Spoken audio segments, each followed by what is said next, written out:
And the next pattern that we're going to look at today is what we call the Fearful Perfectionist pattern. And that's, I've worked with a client who has this pattern quite strongly. So the perfectionist is looking at always having things perfect. They're really, really strong normally in bookkeeping, in back office systems, procedures manuals, business planning, financial management, all of those sorts of things, because they're very much in their logical side of their mind and they're really analytical. So this particular client really wanted to have a lot of control over what was going on in their business in order to make things really perfect. Now, of course, the perfection means that things are done properly, they're documented, other people can come in and look at manuals and take over a role. So it's very, very helpful in the back end. However, there are challenges when it comes to being able to take chances or take risks. They're very much wanting to make sure that everything is done by the book. And so anything outside of the comfort zone or the normal systems or procedures that they have to deal with, there's a blind spot there, particularly in new ideas, marketing, really being able to move outside of the comfort zone within their business.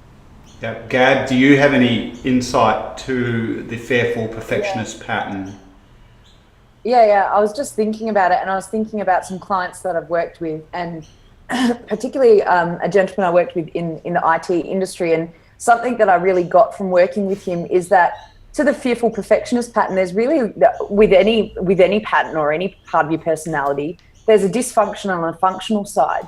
So when you look at the dysfunctional side, you look at that there's perfect systems, they need the bookkeeping, they need everything perfect. But when you begin to see that the awareness of the pattern, you really can see that, yes, the dysfunctional side of the perfectionist is A, B, and C that in your business. And that's certainly, can sabotage your business in terms of you're not going to have any growth if you're too scared to make decisions because it's not perfect.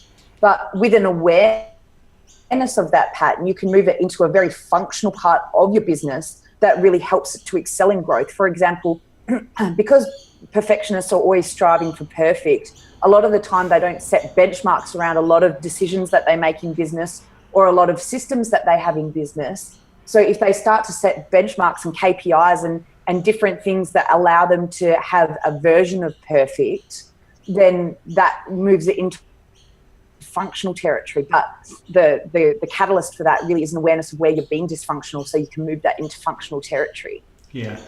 There's a client comes to mind as we talk about this, and I had a conversation with them last week. Their staff actually rang me.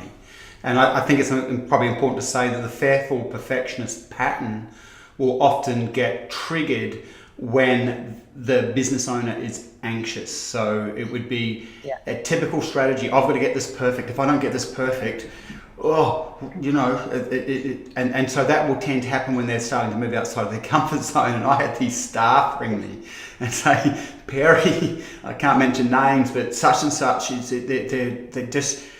they just want to know everything at the moment. And when we tell them what we're doing, they want to inspect everything. And the questions are just driving us quite crazy, and they're slowing the business down.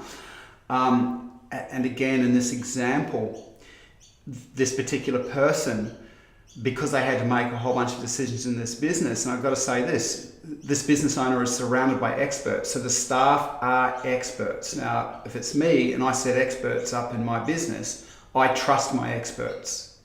But one of the things you'll find with most fearful perfectionists is there is mistrust deep on an unconscious level, which is why they feel they have to know everything and get everything right and perfect and over-research. And so the basic context of this call was this person in the fearful perfectionist pattern is just a roadblock to business development. We're being slowed down. We know what we're doing. We know what we have to do to roll this out. The other thing that came to mind as we talked about the fearful perfectionist pattern is oftentimes, not always, but often a person with this pattern on an unconscious level has a part of them that is deeply afraid of making a mistake, because if they make a mistake, they feel like they are a mistake. And it's typically a pattern they've carried right through life, and one to really to watch out for. And just coming back to, say, a key principle that we've all been talking about, again, if you've got a fearful perfectionist, I want a fearful perfectionist running my books.